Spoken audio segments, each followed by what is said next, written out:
Welcome to How to Be a Humane Leader Without Losing Your Job. We're here to chat about humane leadership in a way that's real and relatable, tackling work-life challenges and offering practical advice to navigate tough decisions. Whether you're leading a team or navigating your own career, we've got you covered. I'm Chris Holerking, a Fortune 100 IT leader, and with me is Roberto Torres, a startup engineering leader. We'll dive into real-world stuff, share experiences, and offer guidance on leading with compassion while keeping your career on track. Today, we'll discuss what to do or not to do in a one-to-one catch-up as a humane leader. Good morning, Roberto. We kind of have one-to-ones all the time, right? Every week we're doing our one-to-one. Good morning, Trace. And yes, indeed, we have one-on-ones, which I enjoy and I feel that are so powerful to me. Thank you. Well, thank you very much. And those are a good sign you're doing a good one-to-one, because if either you with your leader above you or you with your team members, if you're not looking forward to it and feel it's enjoyable, you're definitely doing something wrong as a humane leader. Even if you have to talk about, maybe some tough topics like performance isn't quite what you need. But if you're dreading doing your one-to-one discussions and working closely with your team members or your leadership, you're probably not doing it in a humane way. Yeah, indeed. If there is no joy, there is no good expectation. I'm having this one-on-one, something bad is happening over here. And as you mentioned, it could be about to your manager or it could be from one of your teams to up to you. And I think the most important thing about one-on-one for me that I convey to the team is it is a safe place. It is a safe place in which we will discuss. Will we be at the same level? And we will be discussing not only your performance, but what makes you edge, what are your worries, how do you feel? And when you give this trust and you give this confidence to to each member of the team, people will open and will give you freely what they think. So it will be a nice discussion that it wouldn't be in some other way. Don't you think? Absolutely. And one of the things is keeping it in confidence. Now, some of the topics you'll talk about may be very public.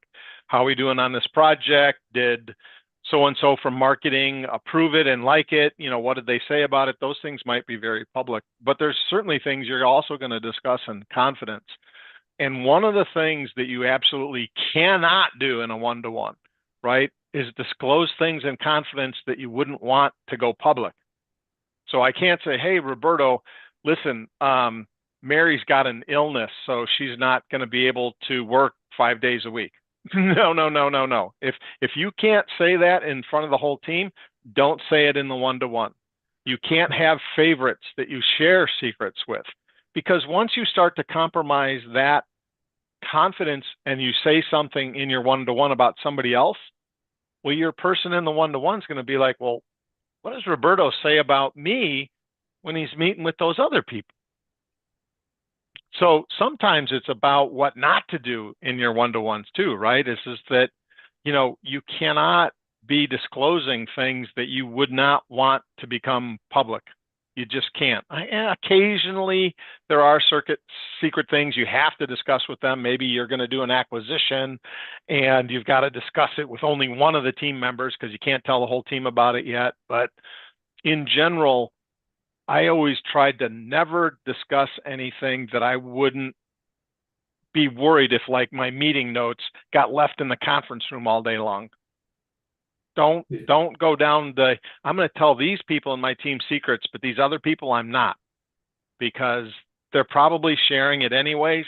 Don't do it. It destroys trust. They won't trust in you. So, certainly one-to-ones are held in confidence and they need to trust you, but don't disclose secret stuff that you don't want to, because actually that defeats you as a leader. You're actually erodes. You're trying to build confidence. It may actually erode the confidence. Yeah, indeed. And also, uh, there are too many things that should go bad with that, because maybe it's not only that that team member will say something to you. You might say something to them about yourself, that that person, to me, is going to spread all out. So it's going to be a gossip, and it's going to be something that it wouldn't be nice, to hear that I say something very particular of me, and someone else knows it, and I will feel betrayed. And the thing about a one-on-one, it is a trust relationship. Okay, we talk as I say, in a safe place. It's like, as I mentioned to all my team, uh, it's like what happens in Vegas stays in Vegas. Well, what it is being taught over here, what is being discussed, is going to remain here.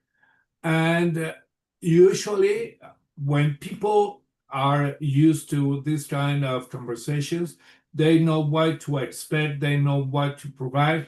And if you are a humane leader, they will sense it, and they will say, okay, it is good, this discussion, this conversation. I will open myself because this guy or this girl is trying to have the best out of me. But if people hasn't been in a one-on-one situation, they will be worried about your true meaning, worry about what you said, and worry about what they will be sharing. So you have to build trust step by step, little by little, in order for them to see and to witness the beauty and the powerful of what is one-on-one.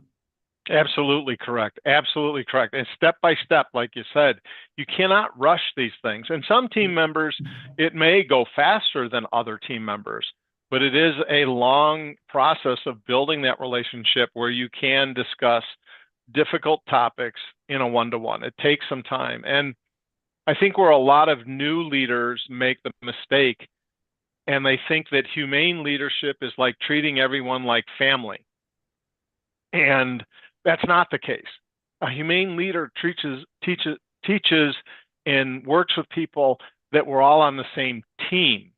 And I think you really have to think of yourself as a coach, not the patriarch of a family. Because family, no matter what goes bad, you'll still all be together. As a team and you're coaching, if things go bad, you may have to trade a player, right? And if they don't understand that relationship correctly, they're going to feel bad that you, as the patriarch, right, treating it like a family, you got rid of a family member. How evil of you! Versus a humane leader who's being a coach and says, "Look, Steve's not pulling his own weight. He's no longer with the company." Or maybe Steve, you don't maybe say that he wasn't pulling his own weight, but I mean, in corporate terms, right? You say Steve wasn't measuring up to our performance standards and is no longer with the company, and so as a coach, being open, honest, teaching your team, telling them what their deliverables are, they can understand why Steve is no longer here. But if you treat them like family, they're going to hate you because you got rid of Steve. Steve meant so much to me. It's two different things. In a one-to-one, you set a comfortable tone of trust step by step, but it's not family. It's coach and team. Yeah, totally agree. We are mentors and coaches with our team, and we have to separate family for what it is. We are a private company who is aiming to gain more money, to have profit maximized. So let's not focus on the stuff that it isn't. Let me tell you that many years ago, I discovered one-on-ones in an interview. I wasn't a manager yet, and the hiring manager was telling me, "Okay, I'm going to do with you the one-on-ones in this way. How do you feel about it? Say, what is a one-on-one? And he told me it is a place where I'm going to lead you towards what is the best performance out of you, but it will be split, I remember well, into first one, the performance. The second, who are you? Who is Roberto and what are the goals that Roberto has? And I'm going to make sure that you reach to that goal. And I wasn't a manager yet, and I felt compelled to do this. And I think one of the best things about a one-on-one is that when you are running a one-on-one, you're being a humane leader towards a team and make them better. But most important, when you have a one-on-one with a humane leader, he or she is going to make you better. And that is the relationship that we want.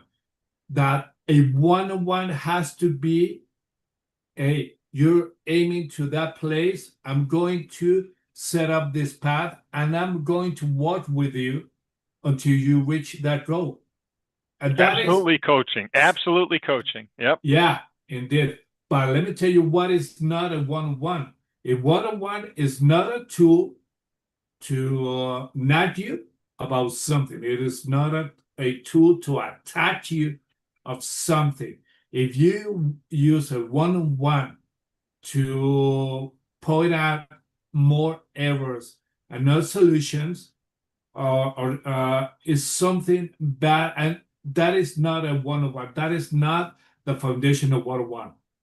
I completely agree. I would you always discuss performance, how the project's going, or et cetera. And so there's a certain kind of level of critique that can take place during a one-on-one.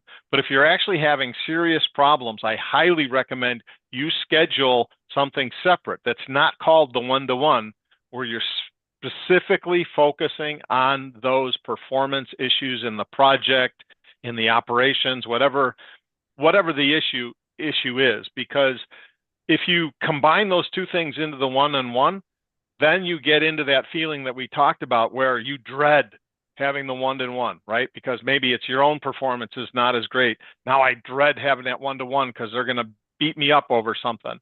No, that one-to-one has to be a very fine line of coaching, checking on performance, but coaching, helping them down their career path, making sure things are going as good as they can possibly go for your team member. If there's a performance problem, let's deal with that separately. You can start to mention it in the one-to-one, but if you're going to sit there and drill them on the project and you didn't do this, Roberto, and you didn't do that, and you didn't do this, don't do that during the one-to-one because you'll never recover from it. Instead, schedule that separately as titled, project, review or brainstorming to get the project back on track or whatever, and focus just on that topic. Yeah, I did. Let me tell you that I think that what is the proper time to have one-on-ones with your reports usually is weekly basis, But when any member, member of your team has a good performance, you might skip it to by every 2 weeks, every couple of weeks. Yes. And you might change it to one on a weekly basis if something is stumbling, if their performance is plummeting. And when you do it, people will give you acknowledgement that if you say to them, okay, we're going from 2 weeks to 1 week, okay, something is happening, something maybe in my performance, and they will change if you give them the foundation to walk. Yeah. Absolutely. Absolutely. Another big failure as a humane leader can be canceling the one-on-one suddenly, especially if you knew there was a conflict already, right? So you're the leader and the CIO says, hey, tomorrow morning, I need to see you at 9 o'clock. And that's when your one-to-one in is with Roberto. Well, as soon as you find that out, let Roberto know, hey, the CIO just called me into an urgent meeting. I either need to cancel or we need to move it a day, but let them know right away. Don't be walking into the meeting with your CIO and then send the cancel via your iPhone, canceling one-to-one, right? Because it shows the employee that, well, they're not that important. You probably knew about this conflict, which you did beforehand, and you didn't show due respect, their time. Now, technically, you may be paid more, right? So on a paper basis, your time might be worth more on paper. But if you demonstrate that as your time's not as valuable as mine, you're destroying your humane leadership. So Yes. sometimes in humane leadership, you can make simple mistakes like that destroy more humane leadership credibility than almost anything else you do. I had a number of different leaders at that terrible place that I worked that they would do that constantly to me. And so I knew that, I was a reasonably good performer, so I got it. Like, it's not that critical that you talk to me, but it just made me always feel bad that my time wasn't worth it. Because I guarantee you, like, sometimes it was even business trips where you knew they booked the airfare 2 weeks in advance, yet didn't cancel the one-to-one. Yeah. What's with that? I always felt so bad after those kinds of things. So don't underestimate how even some simple things that can maybe not seem like a big deal to you as a big boss, but you're acting like a big boss when you do things like that to your team. You're not a humane leader. Yeah, indeed, because we have built and we have created a bond between each other. So if something as nimble as canceling a meeting might not affect you, hey, you're on the wrong track, man. You know, communication is essential. And that is the most important skill that you require to have with anyone, regardless of it's a catch up or regardless of everything. A communication has to be really not only validated, has to be Yes, honored in all honored, ways. absolutely honored. And with that, as you mentioned, I know that tomorrow I'm going to have this meeting. Hey, Chris, this is going to happen. Yes. And also, one thing that is really, really important is to be for anyone to run a one-on-one, look at your calendar and don't try to put on a one-on-one into two different meetings or one meeting that you might know or you might foresee that is going to take away more time because people will say, oh my God, this guy again canceled, postponed. He's not into me with helping me in this one-on-one. So don't try to do that. Try to space it in some safe places in your bucket, in your calendar that won't be affected by other meetings. Yeah, exactly. And so, one of the things that I always tried to do is avoid them on Fridays. People like to take 3-day weekends, and avoid them on Mondays if you can, because usually over the weekend things go wrong and need critical attention. So just, a real mechanical thing is I would avoid Mondays and Fridays, right? So that to me was always a good rule of thumb.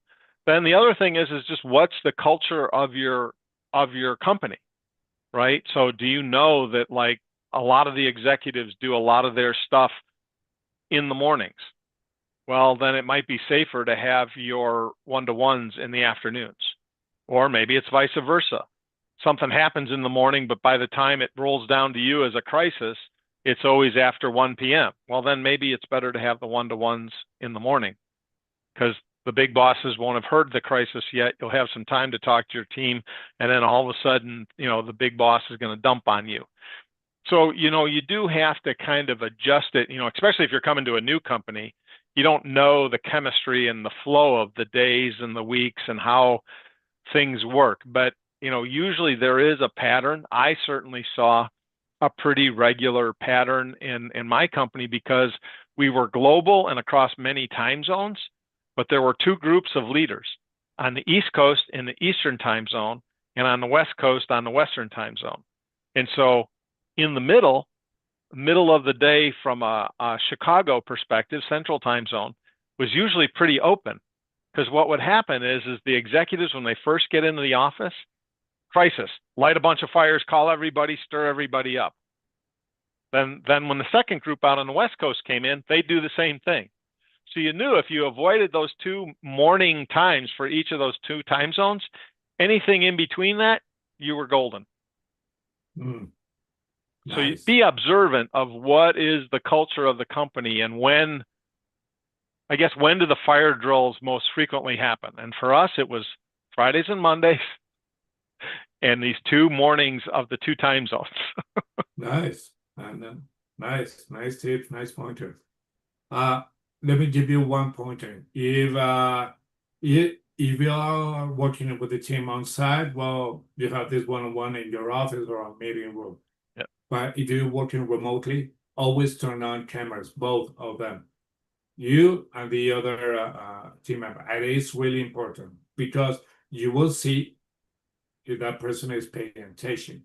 And the person will do the same with you. If you're thinking about something else or doing some other stuff, it might not be the respect that you're trying to provide to this person, and it's backwards as well. So it's really important to have the camera on, and you could say, hey, if you're in your pajama, that's okay, man, but at least turn on the camera. Yeah, if you're at your nudist camp holiday dialing in, I don't want to turn off the camera. We don't want that. Absolutely. But Yeah. you're so right, because if they're not paying attention, I'll pick on my nephew a little bit. We do a family Zoom occasionally, and he'll be, off like this and whatever. And so he doesn't really want to be there. But it can be very obvious. And we did a lot of meetings without cameras, only because cameras, when we first started doing Zoom-like meetings, was in 2004. So it was way before video cameras being built into laptops and all that kind of stuff. So we did a lot of virtual meetings before our cameras became prevalent. But I'll tell you, it makes a big difference. And just from, my family meetings and working with you on the podcasts, it makes a huge difference to be able to see the expression, the eyes. Like when I explain myself, does it look like Roberto understood me? Or did I make my point and he looks like, what in the world? That is the worst advice I've ever heard. Oh, Yes. I better explain that a little bit better. Yeah, and when you asked, did I explain myself correctly? Oh, yeah. I'm going to say, yeah, no. As you mentioned, the eyes, the face gestures, everything is going to answer if the message conveyed was true or not, was catched or not. One thing that I think that a pointer also is when you are in a one-on-one, and either you could jump directly to a performance, but if you could go on a personal way, they might ease down everything, and it could be much easier. And I mean, once I remember really well, I got into one-on-one. It was remotely, cameras on, and suddenly my manager told me, how was the concert? And he took me. I was totally moved because yes, I spoke the last time that I spoke with him. I was said that I was drawing with a concert with my son, etc. And he genuinely asked me about it. It wasn't like a straight, okay, I'm going to ask Roberto how the concert was. Hey man, how was the concert? And I felt his emotions into me, and I opened myself. It was an amazing, and we were a few meters away from the stage and yada. But when you are genuinely, um, use your heart and you convey these emotions and you're empathetic, everything will be cool. And do it in a way that is natural for you. So Yeah, but also recognize that you can be a humane leader and we're all different, right? I'm a pretty technical leader in general, and so I'm not always the greatest at interpersonal relationships and being sensitive to that kind of stuff just from my engineering background. But I recognize that, and so recognize what are the things that I can be truly honest about. And so some people, right? I'm going to be brutally honest with you. My wife and I don't have kids. Kids are nice, but we don't care about them that much. We have dogs. We care about dogs a lot. So if somebody was trying to be a humane leader to me and they mention, well, man, how's your Pyrenees doing? I heard he got sick, or whatever, that's going to mean more to me than because that's what I'm personally into. So you do have to kind of use that humane leadership to do something that is within your sphere of truly you.